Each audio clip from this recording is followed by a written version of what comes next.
তৃণমূল কংগ্রেসের দ্বিচারিতাকে আর নতুন করে বলতে হবে? নিশ্চয়ই নয়। তবে তৃণমূল কংগ্রেস একটা কাজে একেবারে সিদ্ধহস্ত। রাজ্যের শাসক দল তৃণমূল কংগ্রেস ঘাড় ধাক্কা দিতে সিদ্ধহস্ত। কারণ যারা পথে নেমে প্রতিবাদ করেছিল সেই শিক্ষকরা তারা ঘাড় ধাক্কা খেলো আরও একবার। বিকাশ ভবন অভিযানের ডাক দিয়েছিল নতুন চাকরি প্রার্থীরা। সেন্ট্রাল পার্কের সামনেই অবস্থান বিক্ষোভ করেছিলেন চাকরি প্রার্থীরা।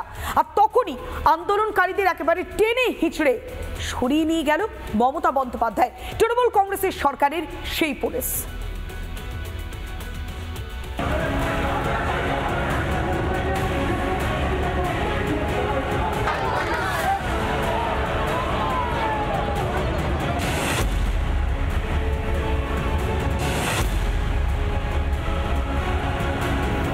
একাধিক দাবিকে সামনে রেখে পথে নামলো এসএলএসটি 2025 সালের নতুন চাকরি প্রার্থীরা। করুণাময়ী মোড় বাস স্ট্যান্ডের কাছে এই মুহূর্তে বিক্ষোভ দেখাচ্ছেন, মিছিল শুরু করেছেন এসএলএসটি 2 এর যারা ক্যান্ডিডেট রয়েছেন তারা। একেবারে বিকাশ ভবন অভিযানের ডাক তারা দিয়েছেন এবং সেই মিছিল শুরু হয়েছে। প্রচুর এই মুহূর্তে এসএসসি যারা নতুন তারা এই মুহূর্তে রয়েছেন। তাদের আজ 3 দফা দাবি রয়েছে। এই 3 দফা দাবি নিয়েই রাস্তায় তারা নেমেছেন।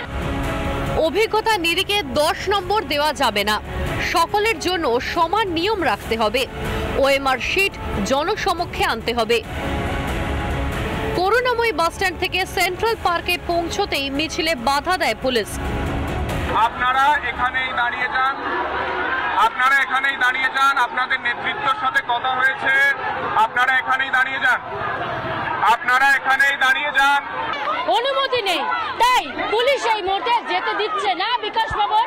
ঠিক বইমেলা প্রাঙ্গণের সামনে মুহূর্তের মধ্যে বসে পড়লেন। কার্যত তারা নিজেদের দাবিতে অনড় থেকে মাটিতে বসে পড়েছেন।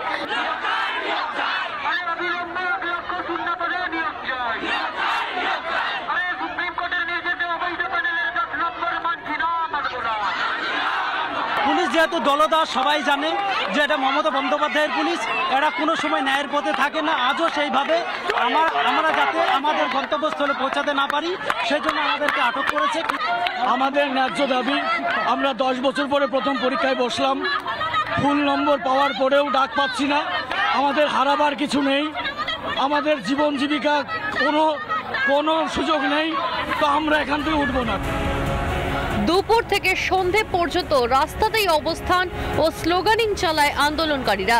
সন্ধেবেলায় পুলিশের তরফে ফের অবস্থান তুলে নেওয়ার জন্য বলা হয় চাকরি প্রার্থীদের। আপনি আলোচনা করুন, ইউ আর দ্য লিডার। এখানে লোকজন আপনার ডাকে এসছে, we have seen the Facebook lives. আপনি রেসপন্সিবিলিটি ওয়েট করতে পারেন না, উইথ অল ডিউ রেসপেক্ট।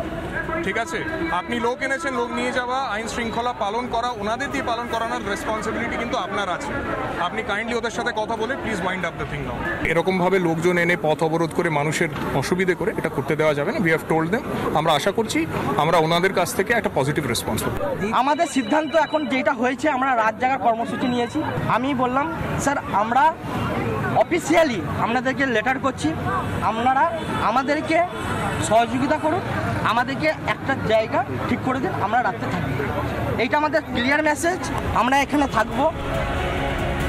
সন্ধ্যা প্রায় 6:30 নাগাদ ফের নতুন করে উত্তেজনা ছড়ায় এলাকায়। টেনে হিচড়ে সরিয়ে দেওয়া হয় বিক্ষোভকারীদের। 6 ঘন্টা বিক্ষোভ করার পরেও তারা যখন রাত দখলের কর্মসূচি নেন, সেই সময় কিন্তু পুলিশ কার্যত আইন দেখিয়ে তাদেরকে এই জায়গা থেকে উঠে দেওয়ার কথা বলে। ঘটনাস্থল থেকেই কার্যত ধাক্কা মেরে সরিয়ে দেওয়া হচ্ছে এই মুহূর্তে। আমি বিএড এমএ করে নেট কোয়ালিফাই করে আজকে আমাকে পুলিশের গুতো খেতে হবে, এটা আমি কোনোদিন ভাবিনি যে পুলিশ আমরা তৈরি করি। আমি একটা বেসরকারি স্কুলের টিচার, যে পুলিশ আমরা তৈরি করি সেই পুলিশ আজকে আমাদের এই ব্যবহার করছে, এটা ভাবা যায় না, এটা মেনে নেওয়া যায় না। যারা পুলিশ কর্মীরা রয়েছে তারা কার্যত তাদের ব্যানার ছিঁড়ে নিয়েছে এবং তাদেরকে ছত্রভঙ্গ করার চেষ্টা করছে। প্রচুর যারা আন্দোলনকারীরা রয়েছে তাদেরকে করুণাময়ী মেট্রো স্টেশনের ভেতরে ঢুকিয়ে দেওয়া হচ্ছে। একাধিক চাকরি প্রার্থীকে গ্রেফতারও করা হয় পুলিশের তরফে। 7 লক্ষ ফ্রেশার যারা পরীক্ষায় দিয়েছিল তাদের টাকা ফেরত দিন, চাকরি দেবেন না। লাস্ট এসএসসির নোটিফিকেশন 15, এটা তো এক্সেপশন, সুপ্রিম কোর্টের নির্দেশে বাধ্য হয়ে করেছে, এটা নর্মাল এসএসসি নয়। এই মহিলা চাকরি দেবেন না, এই মহিলা তালে আছে আরো 200-300 টাকা ভাতা বাড়ানোর। হকের চাকরি চেয়ে হবু শিক্ষকদের এই বাংলায় কখনো খেতে হয় লাথি, আবার কখনো খেতে হয় ঘাড় ধাক্কা। সরকারি চাকরি কি এ রাজ্যে সোনার পাথর বাটি?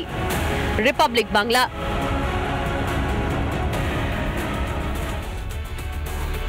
নানা ধরনের কন্টেন্ট দেখার জন্য লাইক করুন, শেয়ার করুন আমাদের ফেসবুক পেজ, সাবস্ক্রাইব করুন আমাদের ইউটিউব চ্যানেল। পাশাপাশি অন্যান্য ব্রেকিং নিউজের জন্য অবশ্যই চোখ রাখুন রিপাবলিক বাংলায়।